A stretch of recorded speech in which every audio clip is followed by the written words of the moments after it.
My husband wrote a will before he died, leaving all his property to his beloved white moonlight. He held my hand and said with a guilty tone, "Vivian, I'm sorry for what I've done to you in this life. If there's a next life, I'll make it up to you." My son also advised, "Mom, even though Dad left all the family assets to Sophie, you've held the position of the rightful wife for so many years, it's enough." Looking at these two men who shared similar features, I just coldly withdrew my hand and said to Jeremy calmly, "There's no need to wait for the next life. In this one, I won't give you the chance to wrong me." In the final moments of Jeremy's life, his son hurriedly brought Sophie over. I looked at my son in disbelief. "Your father is about to pass, why aren't you hurrying over? Why are you bringing an outsider here?" "Mom, I know Dad is fading fast, which is why I called Sophie. Dad must want to see Sophie the most before he goes."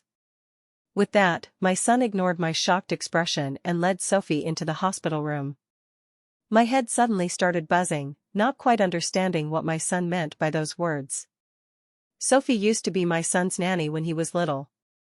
When he grew older and didn't need a nanny anymore, I let her go. However, after being let go, Sophie didn't leave. Instead, she rented an apartment near our home. She said she had developed a bond with my son after taking care of him for so long, and she always regarded him as her own.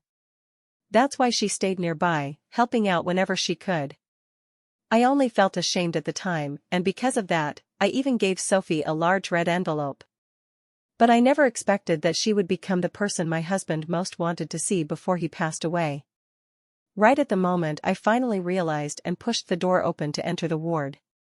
I heard my husband, who had almost been unable to speak, suddenly excitedly take Sophie's hand. "Sophie, my Sophie, I was so afraid I wouldn't see you before I died."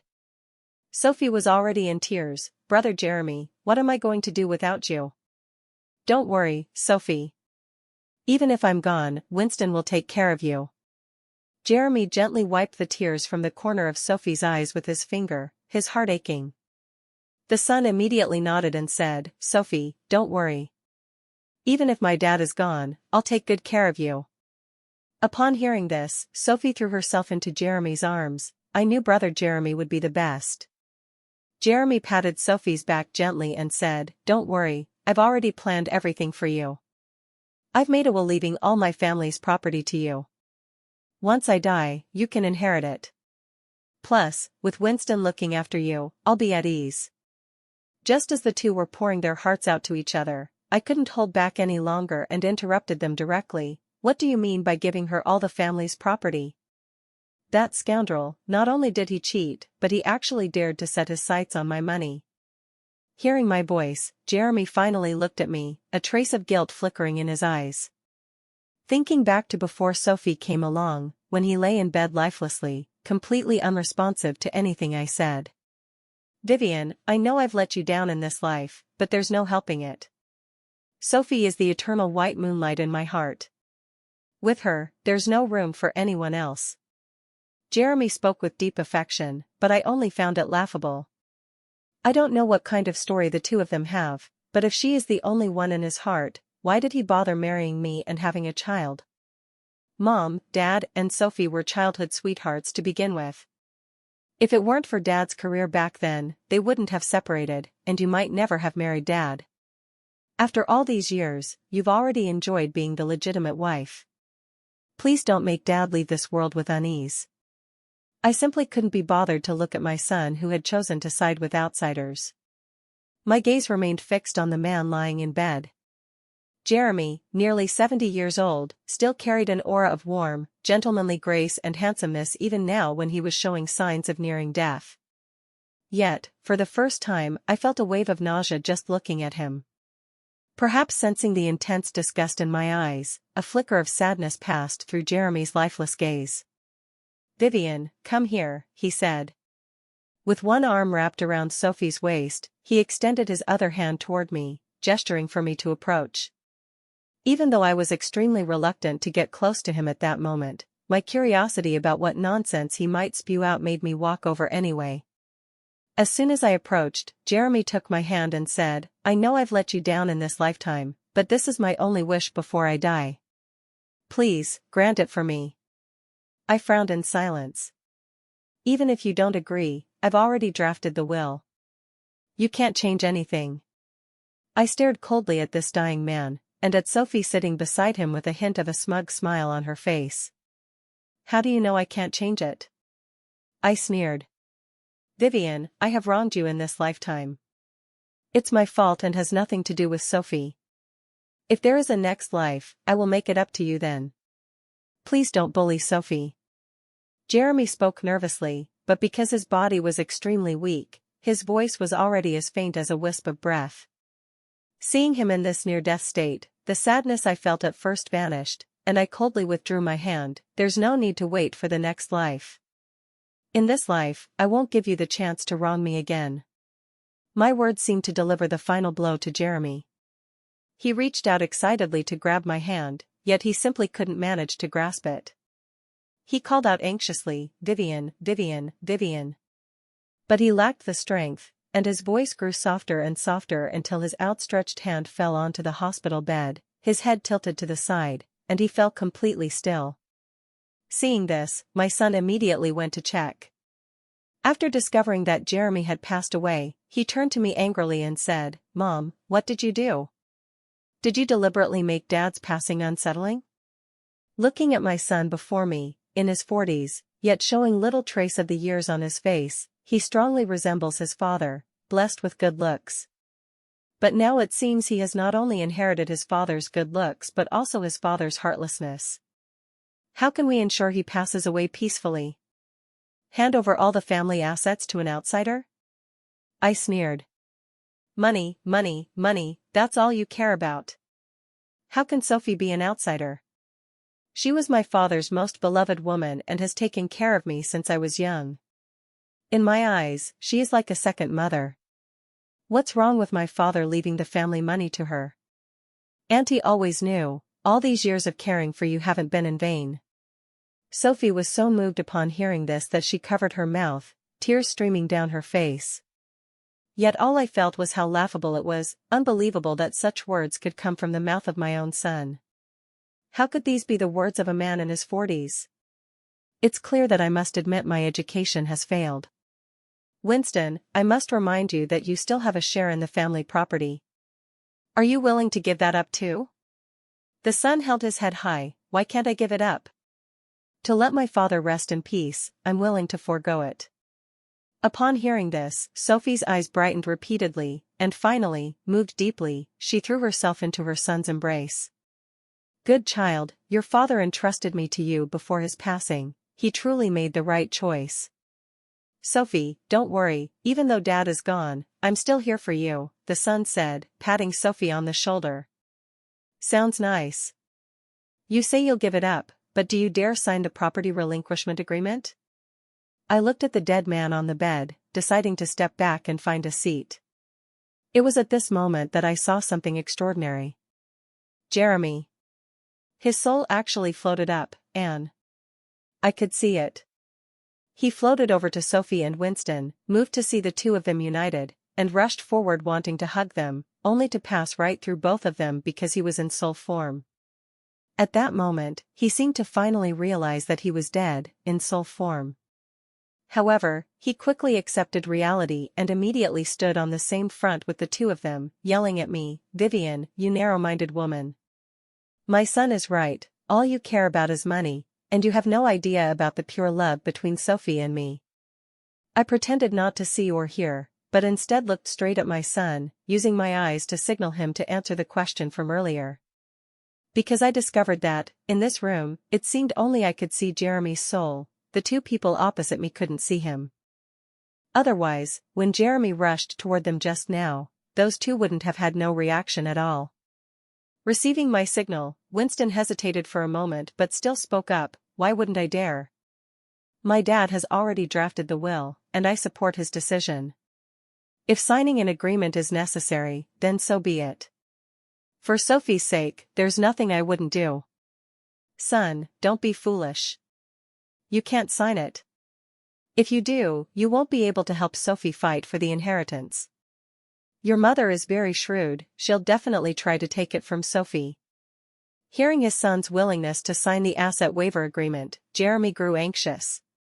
He desperately wanted to warn his son, but unfortunately, Winston couldn't hear his voice at all. So I merely curled the corner of my lips coldly. Is that so? I don't believe you unless you sign it and show me. The son didn't seem to expect that I would make such a request, and he froze on the spot for a moment. After a while, he spoke somewhat awkwardly. The family assets all belong to Sophie. I certainly won't compete with Sophie for them. Is there really a need to sign an agreement? When Sophie initially heard my words, she was somewhat excited. But upon hearing the son's words, she subtly furrowed her brow. However, she hid her emotions well in front of men. She immediately turned to her son and said, "The property your father left behind is rightfully yours. Even if you were to ask for it, Auntie wouldn't compete with you for it. There's really no need to sign an agreement." These words sounded lovely, but they put Winston on the spot. She didn't say she believed he wouldn't compete with her, but instead implied it was already his. This left Winston in a position where not signing the agreement would seem inappropriate. Winston looked at Sophie in surprise but didn't get angry. Instead, he spoke with understanding. "That's true. Sophie has lost her father, and even with my support, she still lacks a sense of security. I'll sign the agreement so you can feel at ease, Sophie." Watching her son make such a determined decision, it would be untrue to say she didn't feel a pang of sadness. My son, who was so domineering in front of me, is now acting so considerately towards Sophie. Even after seeing through Sophie's little intentions, he still chose to fulfill them. Jeremy was also taken aback by the words, his face crestfallen as if blaming himself. "It's my fault for not being prepared. I forgot Sophie is an insecure young girl. But if we sign this, Vivian would never let go of the family assets." I couldn't help shaking my head upon hearing this. I've never seen someone refer to a 60-year-old as a young girl before. Even though Jeremy was unwilling, with the encouragement from Sophie and me, Winston still found paper, pen, and an ink pad, wrote a property abandonment agreement, and pressed his fingerprint onto it. To make it more legally effective, I immediately connected with the notary office and had the document notarized there. After finishing everything, I got up and prepared to leave. Over there, Sophie and Winston were still embracing each other, deeply moved, crying together in each other's arms. Suddenly realizing I was about to leave, Sophie quickly stepped forward to stop me. "Sister Vivian, why are you leaving already? Do I have to stay here for dinner if I don't leave?" Even though I spoke harshly to her, Sophie didn't get angry. Instead, she spoke gently. "Sister Vivian, I know you're upset about losing the family inheritance, but no matter what, Jeremy is still your husband. How can you just leave his body behind like this?" That's right. Just moments ago, when they were arguing back and forth over the inheritance, neither of them seemed to remember that their beloved lover and respected father had just died. As for me? Just a worthless man. Why should I care when he died? The people he loved the most, you and his son, are both here. Can't you handle his body? Why do you need me to stay? Don't tell me you took my family's assets but aren't even willing to bury Jeremy? Sophie took a few steps back, clearly flustered by my words. "No, it's not that, sister. I just thought, since he was your husband, you should be the one to handle his affairs after his death." Hearing this, I scoffed. "I refuse. Why should I handle the affairs of an old man who betrayed me?" With that, I ignored her and continued walking out. But at that moment, my son wasn't having it. He blocked my path. "Mom, how can you treat Sophie this way? She graciously let Dad stay with you for decades, and now you're being so petty. Sophie was just reminding you to take care of Dad's affairs. Why are you reacting like this? You're hurting Sophie's feelings, especially since she just lost the most important person in her life." I glanced at my son as if he were a fool. If it weren't for the genetic testing done every year during my annual physical exams these past years, I would seriously doubt if this idiot was truly my own flesh and blood. Didn't I leave her with the most important person in her life? What more do you want? I rolled my eyes and continued walking out. But Winston grabbed me and wouldn't let me leave. Funeral arrangements require money, Mom. Even if you don't care about Dad, you at least need to provide the funds. Why should I pay for the funeral of the most important person in her life? I glanced at him, bewildered. Upon hearing this, Jeremy's soul drifted over to my side, heartbroken. Vivian, even if I, Jeremy, have wronged you in this life, we've been a loving couple for decades. Now, you won't even pay for my funeral? Winston also yelled at me, Mom, no matter what, he's still my dad. How can you just ignore him? Now I was truly amused and angered. You said it yourself, he's your dad. So why aren't you handling his affairs after he's gone? You're 43, not 3. Can't you even take care of your own father's funeral arrangements? The more I said, the more speechless I became. Have I really failed so badly at raising my child all these years? A man in his 40s with no sense of responsibility at all. Winston was left speechless by my remarks. Even Jeremy was shocked by what I said and looked at his son, as if it had just dawned on him that his son should be the one taking care of his final arrangements. It was Sophie who stepped forward, shielding Winston behind her. Sister, why bother arguing with a child? No matter what, Winston is your son. If the child doesn't understand, we as elders should just teach him properly. Then as an elder, why don't you teach him? Why are you stopping me? I couldn't help but roll my eyes again. Sister, you know I don't have a job.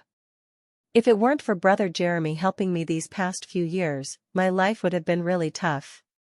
As for the money for handling the funeral arrangements. Sister, could you give it to me? This time I really didn't walk away. If she hadn't mentioned it, I would have completely forgotten. It seems Jeremy has spent a considerable amount of money on this woman over the years, treating her like a precious jewel. I'll make sure she coughs up every last cent. What's the matter? Sophie, now that you've taken the family assets Jeremy left you, are you unwilling to pay for his funeral? I sneered. Vivian, don't slander my Sophie. How could she be unwilling to spend money on me? She's just, Jeremy, who was anxiously trying to make excuses for his white moonlight, struggled for a long time to come up with a reasonable justification. If he weren't in a soul state, his appearance right now would surely be even more comical. Sister, the family assets are still with you, I genuinely have no money. I need you to give me the family assets, then I can afford to hold a funeral for brother Jeremy, Sophie said without batting an eye, her face not flushing with a hint of embarrassment. Exactly, Vivian, quickly hand over the family assets to Sophie, otherwise, where would she get the money to hold my funeral? Jeremy immediately seized the excuse upon hearing this, glaring at me furiously. It's just a pity that no one could see how ugly his expression was. You start worrying about the family assets the moment someone just passed away, Sophie, how shameless can you be? If you want the assets, fine, take the will and sue me in court. I couldn't be bothered to argue with her any longer and was truly ready to leave this time. Mom, what do you mean by that? That's my dad's estate, how dare you seize my dad's inheritance? Winston shouted at my retreating figure. Your dad's estate? That's our marital property. He thinks he can just hand over my money to someone else with a will after he dies? Not a chance. After saying that, I left the hospital directly. Leaving the hospital, I suddenly noticed Jeremy had followed me out. He didn't seem to be doing so willingly. He just appeared near me as I walked out the hospital doors. What's going on? I need to stay and take care of Sophie. Why am I following Vivian out? He tried desperately to run back into the hospital but couldn't get inside. In fact, with every step I took away, he was pulled further and further from the hospital. Only then did he realize that his movement range should be around me. Vivian, you go back now. I need to go see how Sophie is doing. She's never been treated this poorly before and needs me to take care of her. Jeremy anxiously drifted to my side and said in a commanding tone. I simply acted as if I couldn't see or hear him and continued walking toward the parking lot. Vivian, go back, okay? You won't handle my funeral arrangements, you refuse to pay, and now you won't even spare a little more time to look at me? Please go back and see me, let me stay with Sophie a while longer. Jeremy has been chattering away in my ear nonstop. At first, he was ordering me to go back, and when he realized I couldn't hear him, he started pleading. His words were so disgusting that I almost cursed right then and there. In the end, I had to put in my headphones to stop myself from losing my temper. Once I got home, I went straight to the study to contact my lawyer. I thought Jeremy would follow me in, but the moment I stepped into the study, I noticed that Jeremy's soul had been pushed away. I circled the study with some confusion, then suddenly remembered a painting of the three pure ones hanging on the wall. It was something my dad had left me back in the day, and it was said to have been blessed. Seems like Jeremy was kept out by that painting. This was just as well. I never wanted to be alone with Jeremy in the first place, especially in his ghost form. It really gave me a headache. I contacted the lawyer and explained my situation and demands to her.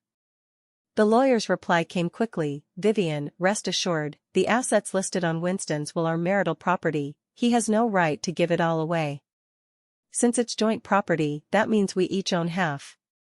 Should we give his half to Sophie? I don't want to give up a single penny of mine. No need, Vivian. Winston's will clearly violates public order and good morals. As long as we present the evidence, the court won't uphold it. In fact, the will itself is the best evidence. However, according to regulations, Winston's estate should be divided equally between you and your son. If your son wants to give the money to Sophie, you have no right to stop him.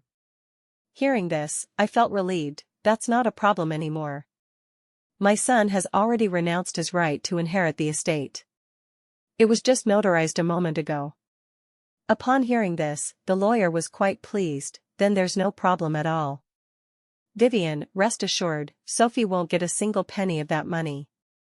Moreover, I will later help you sue Sophie to recover every cent Winston ever spent on her. I nodded and said, all right. Please make sure your team puts in extra effort to investigate Jeremy's financial records.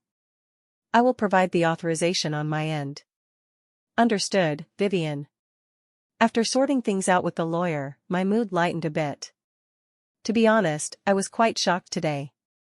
I was already feeling down about Jeremy's upcoming departure, but then his white moonlight and the will hit me hard. What upset me the most, though, was my son. How could he be so foolish and have such twisted values?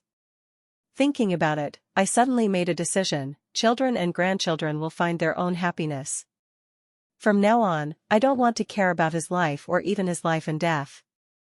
When I had thought everything through and walked out of the study, I saw Jeremy, who had been lingering outside the door, looking at me indignantly. Vivian, I want to see Sophie. You need to take me to Sophie right now. I turned around and went back into the study, rolled up the Taishan Laojun scroll, tucked it into my robe, and carried it back to my bedroom. Now the world was quiet again. On the other hand, Sophie and Winston ultimately did not handle Jeremy's funeral arrangements, instead leaving him directly in the hospital morgue. When I got the call from the hospital, I was having breakfast. Because I hadn't brought the Sanqing painting with me, I was already getting a headache from Jeremy's constant muttering. So when the hospital told me over the phone to come pick up Jeremy's body as soon as possible, I deliberately put it on speaker and asked, "What did you say?" I didn't catch that. Vivian, your husband's body has been in the morgue for 3 days. Could you please come and pick it up and settle the fees while you're at it? The staff member on the other end spoke in a professional tone. The morgue? Didn't Sophie and the others handle the funeral arrangements? Jeremy was momentarily stunned by the staff's words. Seeing this, I kindly asked for him. I remember my son and Sophie were at the hospital back then. Why didn't they take it away? It's like this, Vivian. At the time, we asked those two about it. After they learned about the fees, they said they would rather let you handle it. Since you never came, we reached out to you. Upon hearing this, I nearly burst out laughing. How much was the fee? They weren't even willing to pay. The staff member seemed to recall the situation at the time and couldn't help but complain. We were quite puzzled too. The fee wasn't high. The whole process, from the hospital to the cremation, cost less than 2,000. They could have found a cemetery themselves, but after hearing about the fee, neither of them was willing to pay. That Sophie even asked Winston, saying, "Is it really okay for us to leave Jeremy here like this?" She knew it wasn't right, but she just didn't want to pay. But Winston replied, "It's fine. If my mom finds out my dad is at the hospital and hasn't been taken away for cremation, she'll definitely come and pay to get him back." Then the two of them left together, leaving only your phone number. Honestly, I'm quite grateful to that staff member for mimicking their tone so vividly. Jeremy's face was filled with disbelief when he heard it. Less than 2,000 yuan, how could they? It seems my husband isn't all that great to his white moonlight either, can't even cough up 2,000 bucks. I deliberately said loudly. Nonsense, I've been the best to Sophie, giving her tens of thousands every month, plus plenty of gifts. How could I possibly treat her poorly? As he spoke, he began to realize something was off. With him giving tens of thousands to Sophie every month, how could she not have over 1,000 to help cremate his body? I didn't care about Jeremy's complicated feelings at that moment. Instead, I cheerfully said to the person on the phone, "All right then, I won't take the body. Isn't there a body donation program? Let's donate my husband's body, contributing to medical science, right?" Hearing me say this, the staff member on the phone, considering the previous conversation, also guessed what was going on. "All right, Vivian, but for the donation, you'll need to come over to sign the papers as well." The staff member's tone carried a sense of relief now that things were settled. "All right, I'll head over after breakfast," I agreed readily. It wasn't until I hung up the phone that Jeremy finally processed what I had said. "Vivian, you heartless woman, even if I wronged you, you can't treat me this way. How could you donate my body?" Jeremy yelled at me, completely distraught. But as long as I pretended not to hear him, there was nothing he could do. After all, he couldn't even touch me now. After finishing breakfast, I got ready and drove to the hospital. At the hospital, I found the relevant staff and made the request to donate the body. It seemed that the staff on the phone had given instructions in advance. So after I stated my request, the process moved forward very quickly. Soon, a staff member brought me the donation consent form to sign. When Jeremy saw me pick up the pen and start to sign, he shouted in desperation beside me, "Don't sign, Vivian, don't sign." But it's only natural that I couldn't hear the words of a spirit, right? So I picked up a pen and immediately started signing the agreement. Just as I finished signing, Winston and Sophie walked over. "Sophie, I told you, once my mom knew my dad's body was still here, she would definitely come. She'll pay the money, don't worry." Winston's tone was full of smugness. "Sis, why go through all this trouble? You refused to pay before, but now you still ended up coming to shell out the money. It would have been better to just pay it last time and spare Winston the heartache." Sophie wore a triumphant smile on her face. "Sis, Winston and I have also been looking at cemetery plots these past few days. After all, Jeremy was your husband, so of course he deserves a nicer resting place. We picked one that only costs 250,000 yuan. All you have to do is go pay for it." Looking at their cheerful faces, I could only sneer. "No need.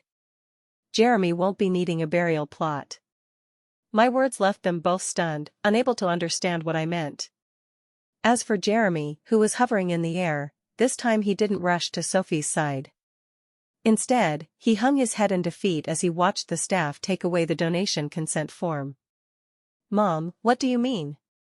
Without a burial plot, where will my dad's ashes go?" "You can't just keep them at home," Winston said with a frown.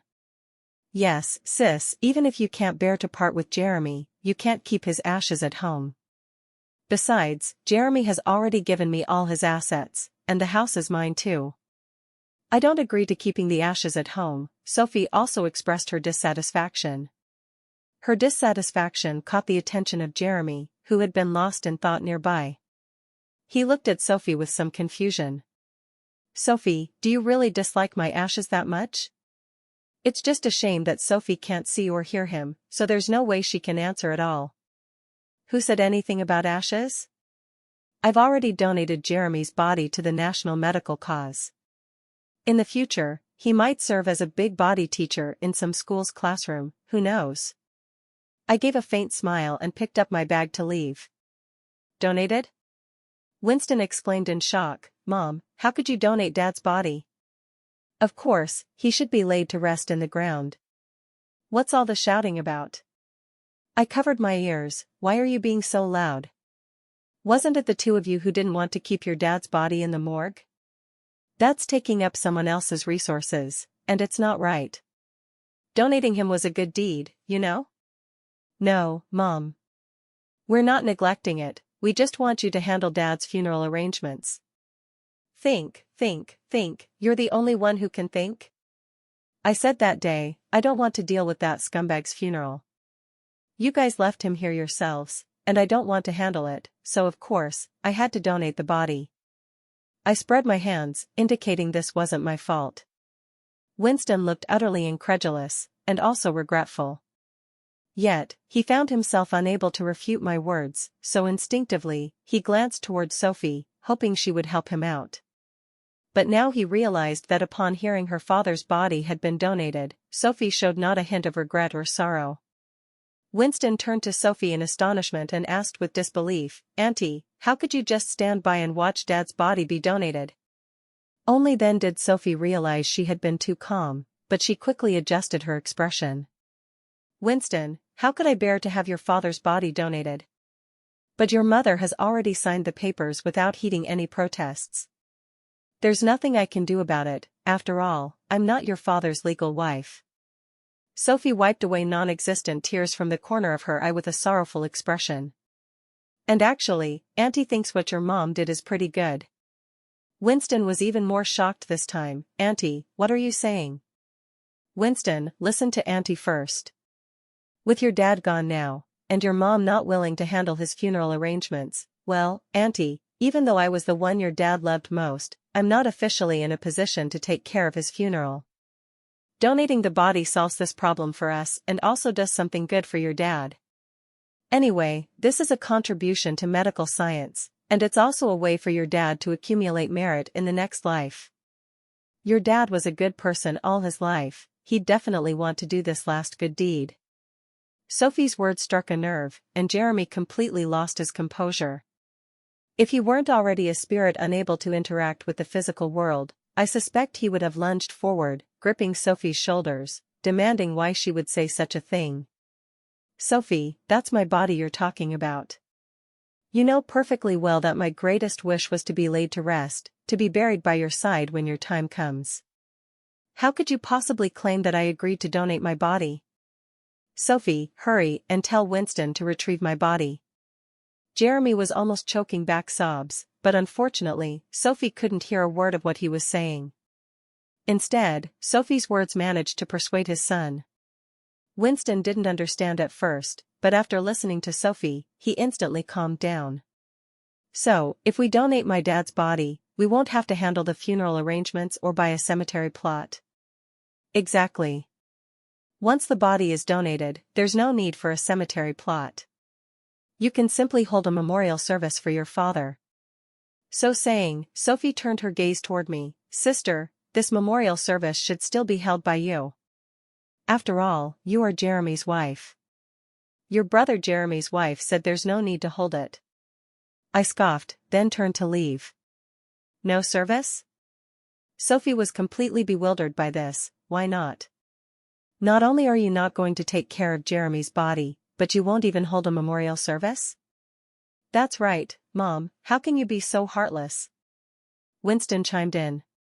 What's there to mourn about a heartless, unfaithful scumbag? I sneered coldly. This remark left Jeremy, who was hovering nearby, looking quite awkward. When he first heard I refused to hold a memorial for him, he had been somewhat angry. But after listening to my words, he only felt ashamed and embarrassed. Sophie, however, was unconcerned, but without a memorial, how can we announce Jeremy's will to everyone? How can I inherit the estate? So you wanted to hold a memorial service for Jeremy just to read the will and take my family's property, is that it? Sophie was momentarily speechless, stuttering for a long time before finally saying, but that was also Jeremy's last wish, wasn't it? It was only then that Jeremy showed a disappointed expression toward Sophie. Sophie, after I died, did you ever take a close look at my remains? Why is your mind so fixated on the inheritance? After saying this, he immediately made an excuse for Sophie. Then again, you've hidden behind me and suffered your whole life, so naturally you'd only feel secure after getting the inheritance. I don't blame you, Jeremy. I was disgusted by those two, feeling like I was about to vomit. I didn't want to stay here any longer. I'm definitely not giving you the family assets. If you're capable, go sue me. After saying that, I brushed past their attempts to stop me and left the hospital, heading straight to the company. Although I hadn't been to the company since Jeremy left, everything there was still under my control. Back then, Jeremy had nothing to his name. It was my father who personally trained him and entrusted him with the family business. Ever since my father passed away, the company has largely been in Jeremy's hands, making him the largest shareholder. But what he didn't know was that the mysterious second largest shareholder of the company, who never showed up, was me. Now that he's gone, the shares have fallen into my hands, and I have become the true largest shareholder of the company. As soon as I arrived at the company, I announced Jeremy's death and the news that I would be taking over personally. As I am the biological daughter of the former boss and the wife of the current boss, there was no objection to this decision from anyone. Moreover, I had already communicated with the longtime employees of the company, so taking full control of the company presented no problems at all. The second announcement I made was to cease providing any assistance to Winston's company, including investments and procurement. This news actually surprised the company employees, and one bold enough to speak up directly asked, Vivian, Winston's company has always survived solely on our company's investments and orders. If we stop the orders and investments, Winston's company is likely to go bankrupt. Actually, Winston's company was something he started himself back when he graduated from college, full of youthful arrogance. He refused to work at the family company and insisted on starting his own business. It was a small-scale, experimental company, and Jeremy and I were worried he might struggle in the outside world, so we privately provided assistance. For this reason, we even voluntarily gave up a portion of the company's dividends.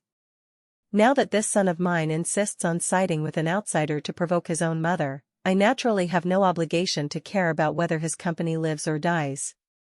The company matters were quickly resolved. Although I hadn't managed the company for many years, I am, after all, the daughter of the greatest entrepreneur of that era. So Jeremy's passing hasn't had any impact on the company. Sophie and Winston, on the other hand, couldn't sit still. Only after discovering that I had stopped helping Winston's company did they realize that I truly had no intention of leaving the family fortune to Sophie.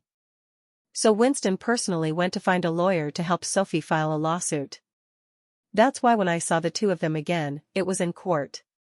Winston seemed to realize he had gone a bit too far, but he still stood in front of me, looking somewhat awkward as he said, Mom, I don't want it to be like this either, but by monopolizing the family assets and refusing to give them to Sophie, you're desecrating Dad's last wishes. As his son, I have to help him fulfill his legacy. Suddenly, I realized that just seeing this foolish son of mine now makes me want to roll my eyes. It's quite a bitter pill to swallow, realizing at over 60 years old that you've raised a foolish son. I completely ignored him and walked straight into the courtroom. In the courtroom, Sophie tearfully recounted how unreasonable I had been, insisting that Jeremy had left a will, yet I was monopolizing the property he had intended for her. She accused me not only of taking her property but also of refusing to collect Jeremy's body and hold a memorial service, claiming I was a petty and malicious woman. My son, serving as a witness, chimed in, I confirm that my father's will is genuine. Before he passed, he stated in front of us that he wanted to leave the family assets to Sophie. But my mother, out of jealousy that Sophie received all of my father's affection, refuses to hand over the assets to her. Regarding Winston's statement, I couldn't help but raise a question in court. Winston, you say I'm occupying the family assets and refusing to hand them over, but if I really were to give up the family assets, have you ever thought about how I would survive without any assets? I'm already in my 60s, I've lost the ability to work, and now you want me to hand over the family's money to the mistress? Winston frowned. Mom, don't call her a mistress like that. Sophie is Dad's true love. Besides, if you lose the family assets, you still have me. I'll take good care of both you and Sophie. I didn't believe a single word of what Winston said. How could someone who helps the mistress against his own mother possibly provide for his mother in her old age? Besides, he would soon be unable to support even his own family. In response to the statements from Sophie and Winston, my lawyer quickly responded. The lawyer stated, Your Honor, the estate listed in Mr. Jeremy's will includes the joint marital property of Mr. Jeremy and Mrs. Vivian, half of which belongs to Mrs. Vivian. Mr. Jeremy has no authority to pass it on to others as inheritance. After reviewing the documents, the judge nodded and said, The statement is valid. This remark made the two people on the opposite side anxious, as if they had just realized the issue. After a brief exchange with the lawyer, though unwilling, they nodded and allowed the lawyer to state that Sophie could relinquish the portion of the property that belonged to me, but the remaining half must be given to Sophie. Your Honor, I'd like to remind everyone here that Ms. Sophie was the third party involved during Jeremy's marriage to Ms. Vivian. Does Jeremy's act of leaving his inheritance to the third party align with public order and good morals? After reviewing the evidence submitted by the lawyer, the judge once again agreed with the lawyer's argument. When the verdict was announced, the judge ruled to dismiss all claims made by the plaintiff. Both Sophie and Winston were dumbfounded. They couldn't understand why the money wasn't awarded to Sophie despite the existence of the will. Winston even made a scene in court over this. What kind of lousy judge are you? Have you been bribed by my mother? Sophie has the will, and my father wanted to give the money to her. What's wrong with that? Why isn't it awarded to Sophie? Winston thought that by causing a commotion, the court might change its ruling. However, he never expected to be confronted by two burly bailiffs. Only after being restrained by the bailiffs did Winston realize that he was in a court of law, not at home. If he hadn't apologized in time, he would have been detained. Sophie, who didn't receive the inheritance, had reddened eyes. She cried and complained, Vivian, I've been with Jeremy for so many years. Why are you taking my money? Seeing his first love in tears, Jeremy panicked. Frantically, he tried to wipe away Sophie's tears, but as he couldn't touch her, he grew even more flustered. Sophie, I'm sorry. I never expected Vivian to be so ruthless, leaving you without a single penny. You've suffered a lot these years by my side, but don't worry, the money I left for you earlier should be enough for your retirement. I'll wait for you forever, and once your time comes, we can be reincarnated together. Sophie couldn't hear Jeremy's comforting words, only feeling she had suffered an enormous grievance. Seeing that I wasn't paying her any attention, she almost sat directly on the floor, shedding her previously well-mannered demeanor. That bastard Jeremy, are you in on his scheme to deceive me? He clearly said everything would be mine after he died, but now I can't get a single penny. If it weren't for his promises, I wouldn't have stayed with him long ago. When I was young and so beautiful, what kind of man couldn't I find? If it weren't for your family's money and his promise to give it all to me, why would I waste my life on him without even a proper status? You're all lying to me, everyone's lying to me. Sophie was practically wailing outside the courthouse.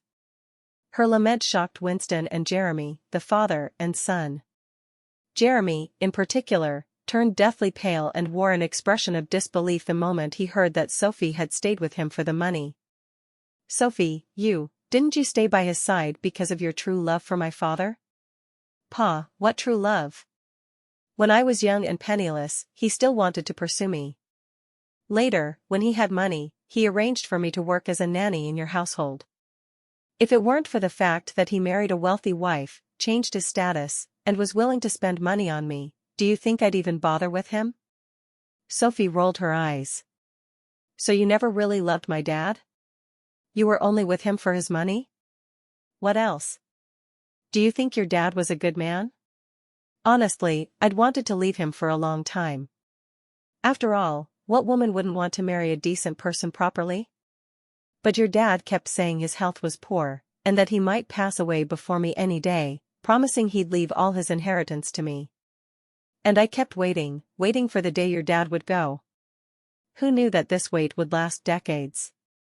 I'm old now and can't find a good family anymore, so I had to keep following your dad, waiting for him to die. Finally, your dad actually died and the will was written, but the money still can't be given to me. Isn't this just taking advantage of an honest person? Watching Sophie cry so sorrowfully, I actually felt that she was quite pitiful and also rather laughable. Waiting for me to die. Only then did Jeremy snap out of his daze, looking at Sophie with both grief and anger. Sophie, I've done so many rebellious things for you in this damn life. For you, I went after my wife's family's company. For you, I betrayed my wife, even handed my own son over to you to raise and made him close to you. All of this was because I was afraid you'd be wronged once I died. So you've been waiting for me to die all along, you bitch Sophie, I'm going to kill you. Jeremy lunged at Sophie like a madman, but without a physical body, he couldn't even touch the hem of her clothes. As I watched this whole spectacle unfold before me, I found it utterly ridiculous.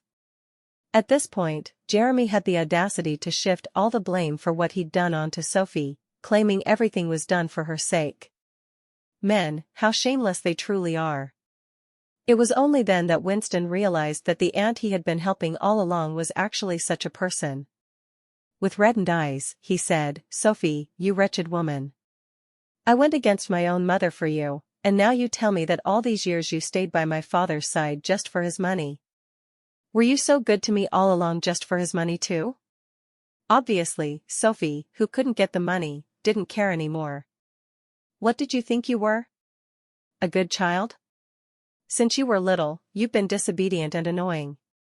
If it weren't for your father's money, why would I have treated you so well? I am not only good to you, but I also indulge you in everything. Whatever your mother forbids you from doing, I make you do it. I want to spoil you rotten so that if I ever have children, you won't be able to compete with them.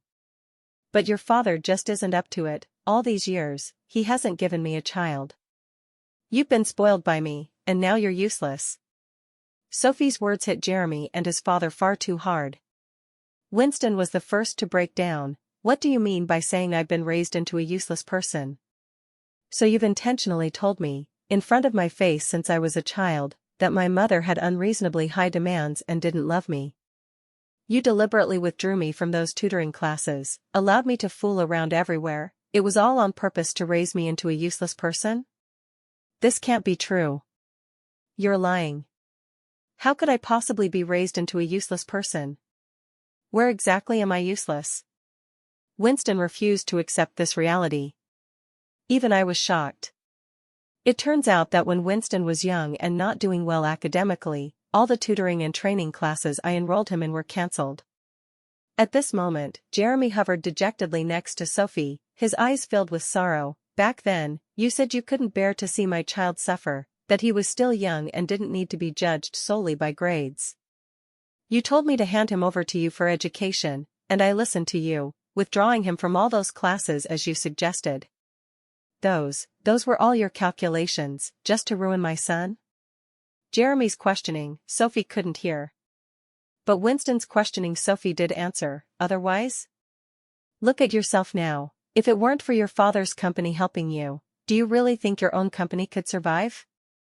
A man in his 40s, I could fool you with just a few words, and even your own mother would betray you. Do you still think you're a capable person? Sophie's words were too much of a shock to Winston, causing him to lose control and rush forward to choke her neck, almost to the point of wanting to kill her.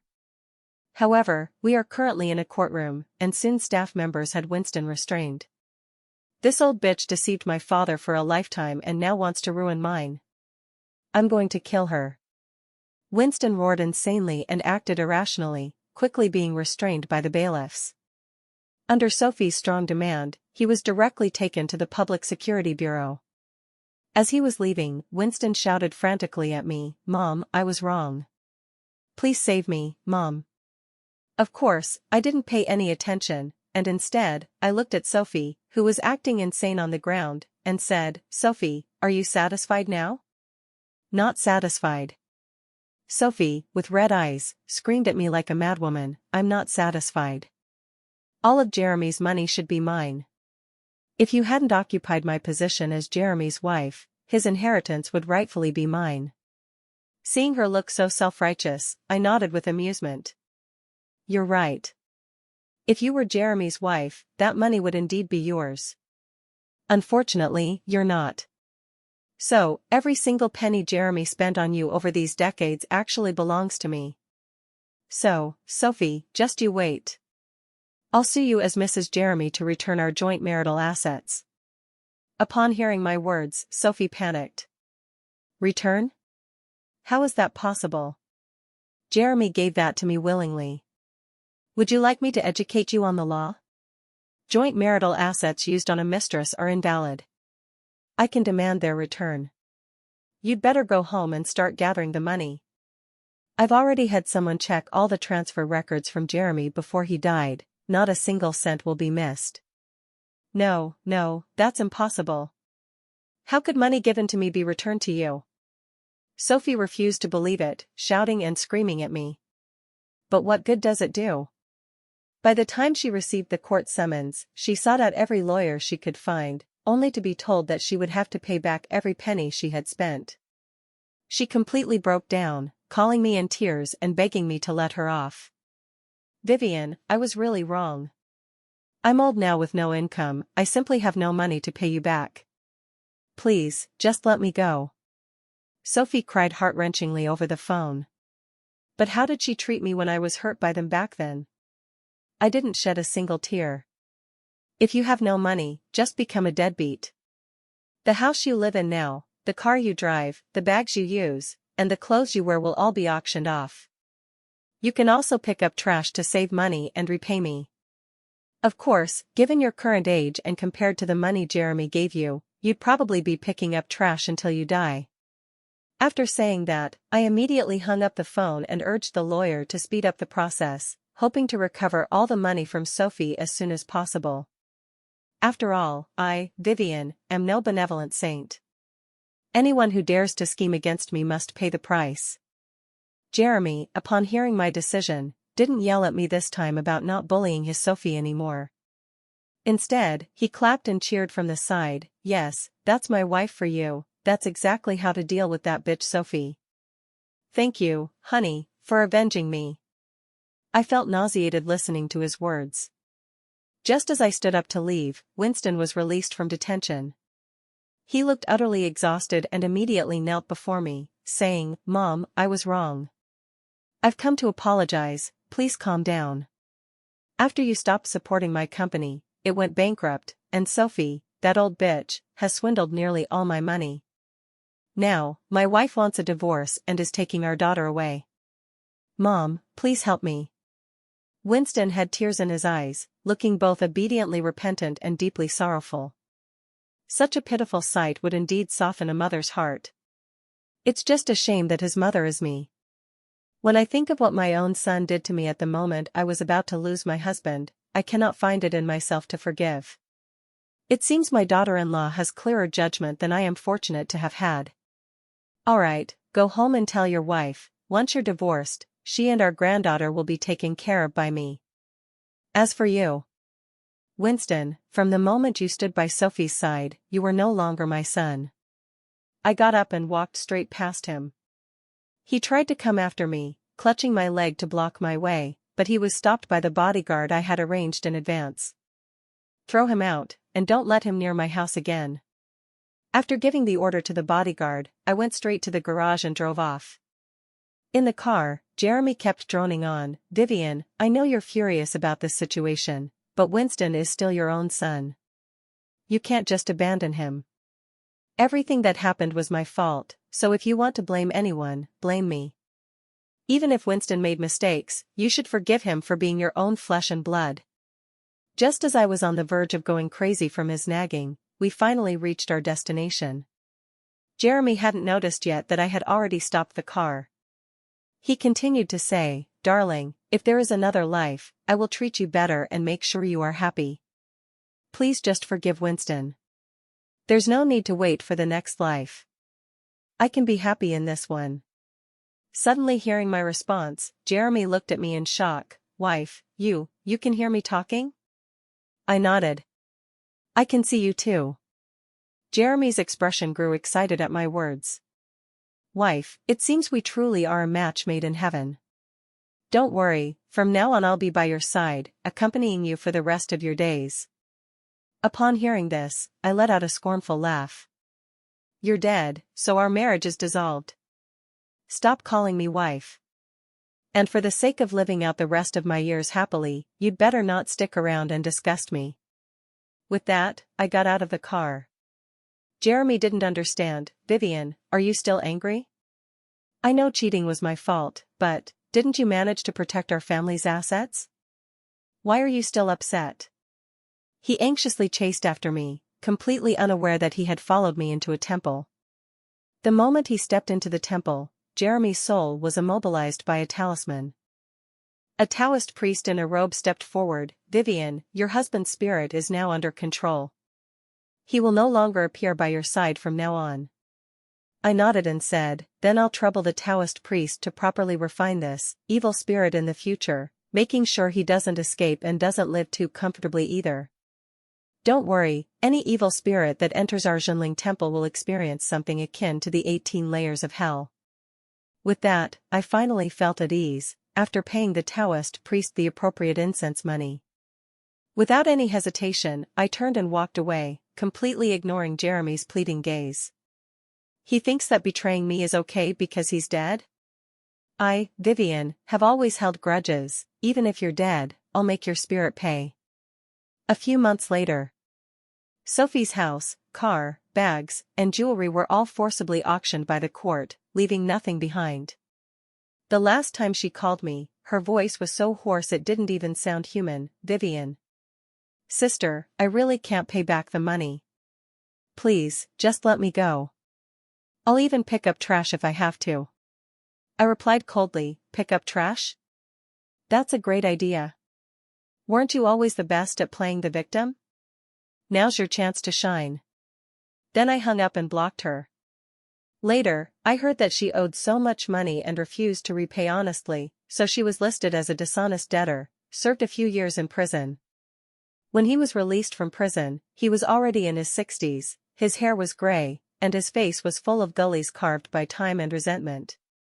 Someone saw her on the street, pushing a dilapidated tricycle to collect scrap, muttering, "That money was supposed to be mine." "Jeremy, you liar." Passers-by just thought she was a crazy woman. Winston's fate was even worse. Detention was just the beginning. Because he assaulted someone at the courthouse entrance, combined with his previous disturbances in court and insults to the judge, he was additionally charged with the crime of picking quarrels and provoking trouble, and was sentenced to 2 years. On the day of his release, wearing a faded prison uniform, he stood at the prison gate waiting for an entire day, yet no one came to pick him up. The company had long gone bankrupt, creditors came knocking, and they squeezed out the last of his savings. His wife formally divorced him, leaving with nothing but their daughter. He once knelt before me, begging for help, hoping I would assist him for the sake of our granddaughter. I had him look up at the little girl standing beside me, his own daughter, who had already sweetly called me grandma and wouldn't let go of my hand. I smiled at him and said, "Winston, didn't you say Sophie was your second mother? Go find her, then." He broke down on the spot, kneeling on the ground, wailing like a forsaken child. After that, he never appeared again. I heard he later ended up moving bricks on a construction site. In his 40s, his back was already hunched, and he had lost most of his hair. Sometimes when I get drunk, I curse into the air, "Sophie, you old bitch. Dad, you son of a bitch." As for Jeremy's soul. Later, the Taoist priest from Zhenling Temple sent me a letter, along with a photo of a talisman. The talisman was covered in vermilion ink with a soul-suppressing spell, and beneath it lay the hazy silhouette of a soul, its face contorted in a hell. The Taoist priest wrote in the letter, "The lingering resentment in this soul is extremely heavy. After entering the temple, he has been screaming day and night, cursing his white moonlight as a wretched woman, cursing his son as an unfilial child, and begging me to release him so he could find you, the benefactor, and make amends. I have already imprisoned him in the deepest level of the soul-suppressing prison, where he will suffer the torment of thunder, fire, ice blades, and eternal damnation, never to be reincarnated. I burned that letter along with the photo. As the flames consumed them, I whispered softly into the fire, Jeremy, didn't you say you would make it up to me in the next life? Well, endure this well. What you owe me in this lifetime, you won't be able to repay even in the next. And what about me? Under my management, the company grew to twice the size it was when Jeremy was alive. Those old employees who used to laugh at me now lower their heads at meetings and call me President Vivian. Every day after school, my granddaughter insists on clinging to me, sweetly saying Grandma is the best, and won't close her eyes at night unless she's holding my arm. Occasionally, I take her on seaside vacations, walking on the soft sand, watching the sunset dye the sea golden. When the wind blows, I think of the man from many years ago who held my hand and said, I'll make it up to you in the next life. I will laugh out loud. Next life? There's no need to wait for the next life. This lifetime I have already won enough. I, Vivian, have lived more joyfully than anyone else.